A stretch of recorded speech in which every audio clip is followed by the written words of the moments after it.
Barb loved the smell of old paper. Comment below where you are, like and subscribe to hear more wonderful stories. It was a scent like no other, a mix of dust, time and forgotten forests. Her small shop was filled with it, a haven for maps that had lost their way in the world. She was a cartographer, a drawer of lines that told stories of places. Some places still existed, others were just memories held in the brittle folds of parchment. She spent her days with these fragile ghosts, carefully coaxing their secrets onto new paper, preserving their journeys for anyone who still cared to look, for anyone who still believed in the magic of a well-drawn line. One Tuesday, which felt much like any other Tuesday, a new crate arrived. It was heavy, smelling of damp cellars and long sea voyages. Inside, scrolls and charts lay bundled, some tied with faded ribbon. Others simply curled into themselves like sleeping animals. Barb handled each one with a gentle touch. These were not just maps, they were the dreams of explorers, the calculations of astronomers, the hopes of kings. She unrolled a particularly large chart, its edges crumbling, depicting islands that modern atlases had long since swallowed with blue ink or perhaps never even knew existed. Tucked deep within the tightest roll of this forgotten archipelago, her fingers brushed against something unexpected. It wasn't paper. It was cool and smooth and small. She carefully teased it free from the ancient map, which seemed to sigh as it relinquished its hidden treasure. Dust motes danced in the single shaft of sunlight that pierced the shop's gloom, illuminating the object in her palm. It was a locket, silver, or what had once been silver, now dulled by an age she could only guess at. It felt strangely significant. The locket was heavier than it looked, not a bothersome weight, but a solid, reassuring presence. It lay there, a small round secret in the palm of her hand, a world away from the phantom islands and faded coastlines surrounding her. Barb, who dealt in the known and the measured, felt a flicker of something else, something unmapped. She held it up, turning it over. There was a small, almost invisible clasp. With a fingernail, she coaxed it open. The shop was quiet, save for the distant rumble of a tram, a sound from her own time, a stark contrast to the ancient thing she now held. The locket sprang open with a soft click. Inside, nestled against faded velvet, were two tiny portraits. They were miniatures, painted with a delicate lost art. On one side, a woman. Her hair was the color of autumn leaves, a fiery red that even the passage of years could not entirely dim. Her eyes, though small in the painting, seemed to hold a fierce intelligence. She wore a dress of a style Barb had only seen in history books, elegant and impractical for everyday life.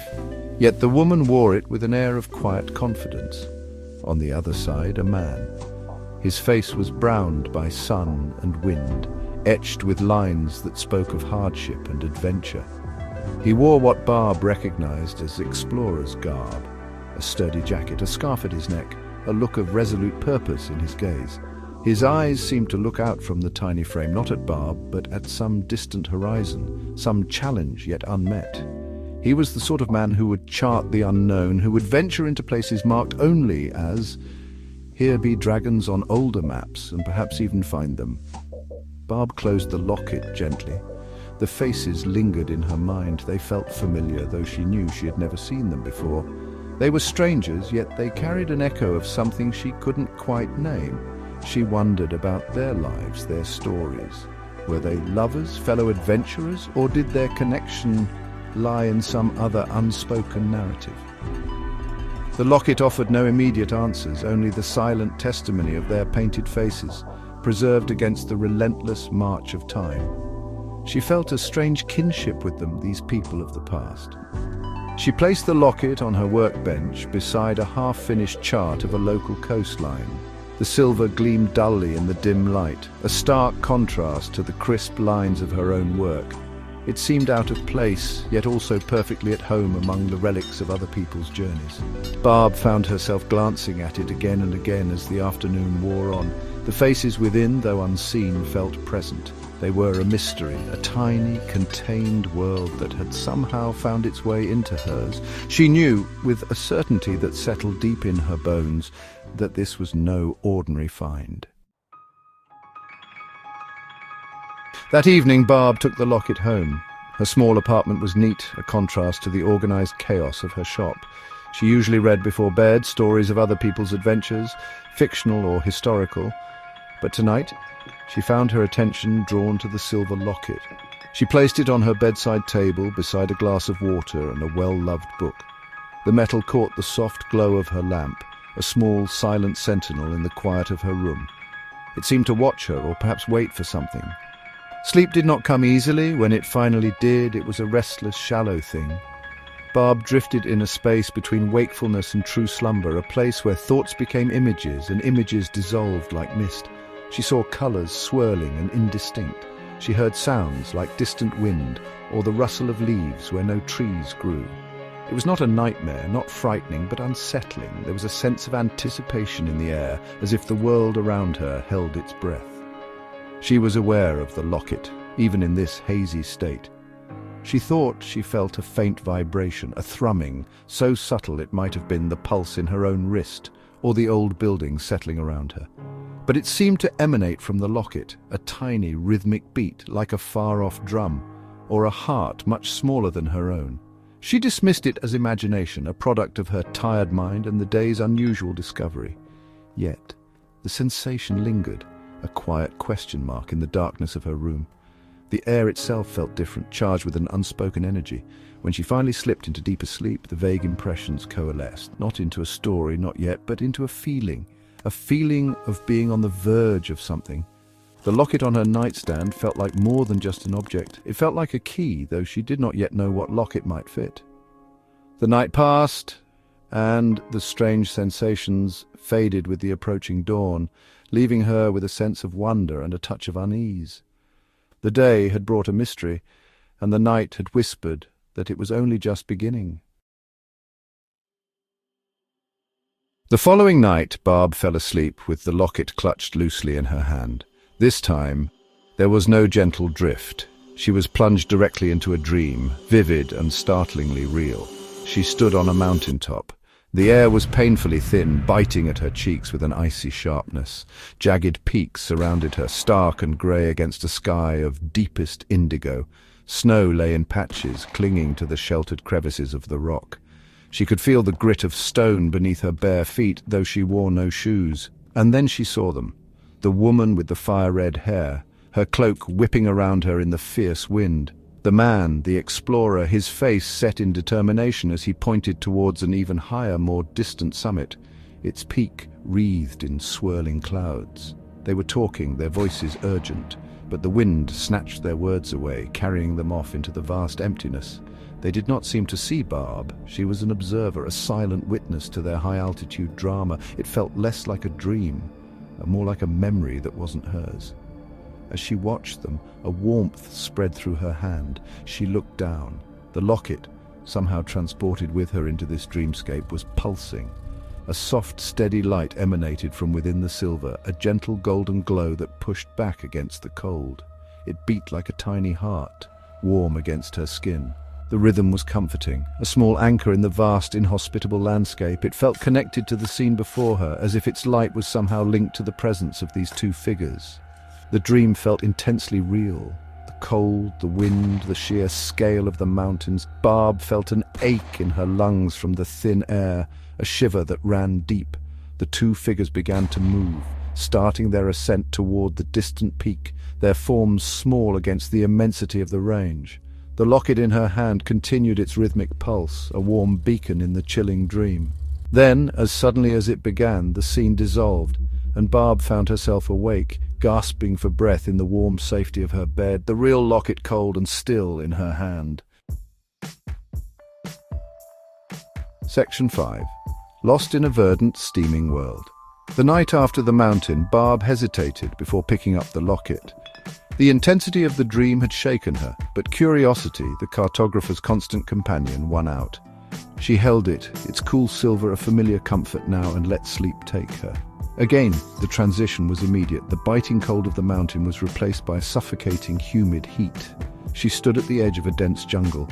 Enormous trees towered above, their canopy so thick that only slivers of sunlight reached the forest floor. The air was heavy with the scent of damp earth, decaying leaves, and exotic, unseen blossoms. The red-haired woman and the explorer were there. Their clothes were stained with mud and sweat. The woman used a long knife to cut through thick vines that barred their path. The man consulted a small, worn map, his brow furrowed in concentration. They moved with a weary determination, their expressions grim but resolute. Strange bird calls echoed through the trees, and the buzzing of insects was a constant, oppressive sound. Barb watched them, hidden by the dream's strange logic, feeling the oppressive heat on her own skin. Once more, the locket in her dream hand began to glow. It pulsed with that same soft, warm light, a steady rhythm against her palm. In the green-tinged gloom of the jungle, its light seemed even brighter, a small sun in a world of shadows. It felt like a reassurance, a sign that she was not truly lost in this overwhelming place. The pulse seemed to echo the thud of her own heart, or perhaps the unseen heart of the jungle itself. The two adventurers pressed on, oblivious to her presence, their focus entirely on their arduous journey. Barb felt a prickle of fear. The jungle was alive, but not all of it felt friendly. Shadows moved in the periphery of her vision. Unseen creatures rustled in the undergrowth, yet the two figures pressed on, their courage a palpable thing. The locket's steady pulse was a counterpoint to the jungle's chaotic symphony. It was a small point of order in a world teeming with untamed life. Then, just as before, the dream fractured and she awoke, the scent of phantom blossoms still lingering in her nostrils, the locket inert beside her. Section 6, The Rhythmic Glow, The Dreamer's Guide. The pulsing of the locket was the most persistent puzzle. In the waking world, it was just an old piece of silver jewelry. Beautiful, yes. Mysterious, certainly, but inanimate. Cold to the touch after a night on her table. Yet, within her dreams, it transformed. It came alive. The light it cast was not harsh, but gentle. A warm golden hue that seemed to offer comfort rather than alarm. It was a small, personal star guiding her through these strange, borrowed landscapes. The rhythm was always the same, a steady, slow beat, like a resting heartbeat or the gentle ebb and flow of a tide. It started when the red-haired woman and the explorer appeared in her dream, and it faded as the dream dissolved. It was inextricably linked to them, to their presence in these vivid, elsewhere places. Barb began to anticipate it, to wait for that warm glow in her hand as she stood on the precipice of a new dream adventure. A silent spectator to their unfolding history, she wondered what the light meant. Was it a sign? A warning, or simply an indication that the connection was active, that the bridge between her world and theirs was open? It felt protective almost, as if the locket itself was ensuring her safe passage through these vivid experiences, keeping her anchored even as she witnessed events from a time long past. The warmth was reassuring, a contrast to the often harsh environments of her dreams, the biting cold of the mountain, the oppressive heat of the jungle. Each morning she would examine the locket carefully, searching for any sign of its nightly activity, a lingering warmth, a faint trace of light, but there was nothing. It remained stubbornly, beautifully ordinary. This discrepancy between its dream self and its waking reality only deepened the mystery. The locket was a creature of two worlds. By day, a silent relic. By night, a beating heart of light, a tiny, luminous guide through the corridors of forgotten time. Barb knew this pulsing was key to understanding its true nature. Section 7, More Than Memory, More Than Metal. Days turned into a week. Each night brought a new dream, a new scene from the lives of the woman and the man. Barb saw them crossing a wide, sun-baked desert, their figures shimmering in the heat haze. She saw them navigating a treacherous river on a makeshift raft, surrounded by unseen dangers in the murky water. She saw them huddled around a small fire in ancient ruins, speaking in low tones she could never quite decipher, and always the locket in her dream hand pulsed its steady, warm light. Barb, the logical map-maker, the student of lines and measurements, found herself accepting the impossible. These were not just dreams. Her mind, however creative, could not conjure such intricate detail, such profound sensory experiences. The grit of sand between her toes in the desert dream, the spray of river water on her face, the smell of wood smoke in the ruins. These were too real. The locket was not merely triggering memories or inspiring her imagination, it was doing something more.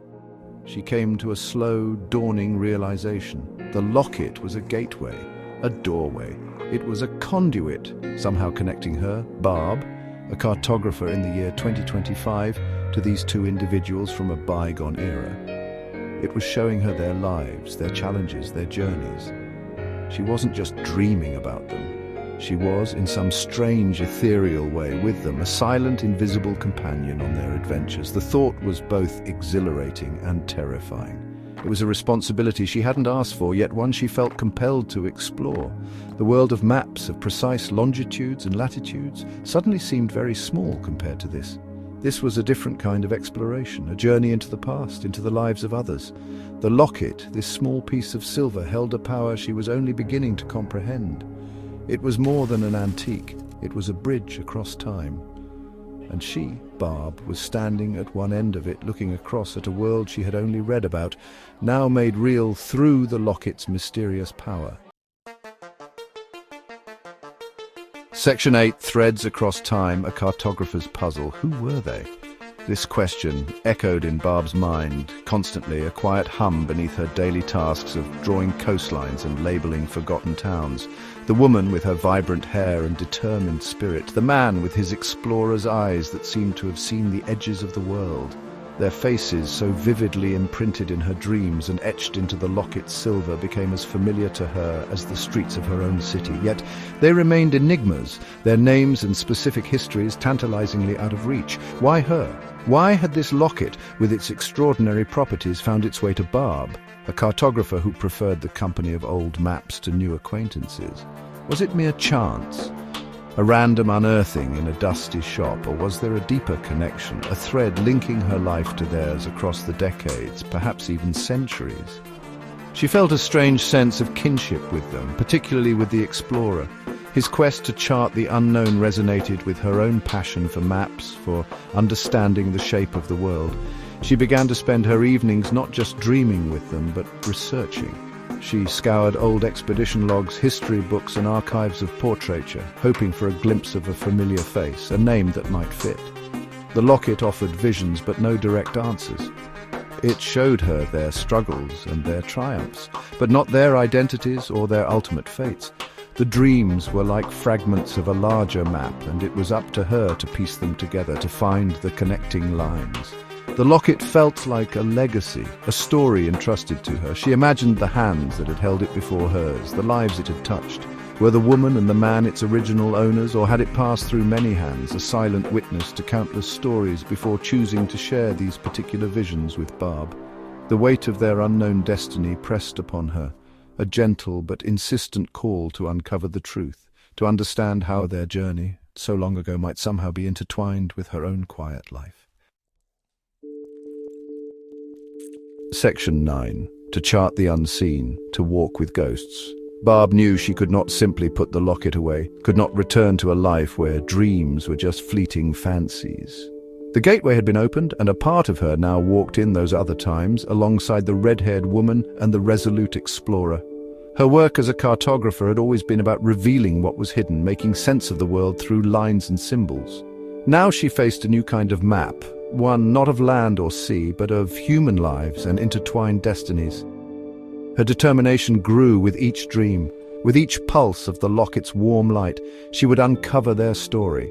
She would learn their names, understand their quest, and discover what became of them on those perilous journeys. It felt like the most important expedition of her life, more vital than any chart she had ever drawn. This was not just about satisfying curiosity, it was about honoring their experiences, about giving voice to their silent history. It felt like a duty, a profound responsibility. The locket was more than a connection to the past. It felt like a connection to a deeper part of herself. Perhaps their courage, their resilience in the face of the unknown was something she needed to find within her own life. Perhaps by mapping their destinies, she would better understand the contours of her own. The lines between past and present, between their world and hers, were becoming beautifully, mysteriously blurred. She was no longer just Barb, the maker of maps. She was Barb, the keeper of echoes, the walker of dreamt paths. She would use her skills, her patience, her love for uncovering the forgotten. She would trace their footsteps, not on a physical map, but through the landscapes of history and dream. The adventure had found her. nestled in a roll of ancient parchment, and she would not turn away from its call. The red-haired woman and the explorer had journeys to complete, and Barb, with the pulsing locket as her compass, felt an undeniable compulsion to see them through, to discover how their long-ago lives were inextricably bound to her own unfolding story. Her greatest cartographic challenge had just begun.